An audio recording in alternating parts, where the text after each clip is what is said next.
Azərbaycan idmanda əməlli başlı legioner havası var. Bu həm idmançılarımıza təsir edir, həm də baş məşqçi vəzifələrinə.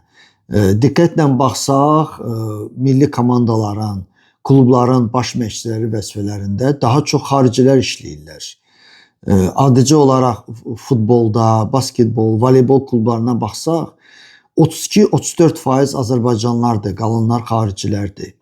Milli komandalarda da çox hissəsi xarici vətəndaşlardır. Bu həm ona görədir ki, federasiyaların seçimidir, həm də klubların rəhbərləri daha çox xaricdən gəlsin, xaricilər olsun, özümüzkilərə inanmıram.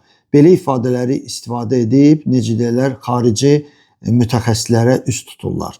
Bu işdə həm onların müəyyən qədər günahı var, həm də ki, yerli idmançılarımızın günahı çox böyükdür. Çünki idmana atandan sonra onların çoxları özlərində işləmirlər. Nə xarici dil öyrənirlər, nə xarici kurslara gedirlər. Sadəcə olaraq mənim biliyim mənə bəsdir, mən olimpiya çempionuyam və yaxud Avropa, dünya çempionlarıyam və məndən yaxşı məşqçi çıxacaq. Yox, elə deyil, işləmək lazımdır. Və bu xarici mütəxəssislərin də gəlməyi Azərbaycan idmanını müəyyən qədər başqa yola aparır. Bir nömrəli məqsəd nəticə olur. Nəticə ver, özdə bu dəqiqə ver. 1-2 ildən sonra ver. Bəs 5 ildən sonra, 10 ildən sonra Azərbaycan idmanı hara gedəcək? Hansı yolda inkişaf edəcək? Ümumiyyətlə inkişaf edəcəkmi?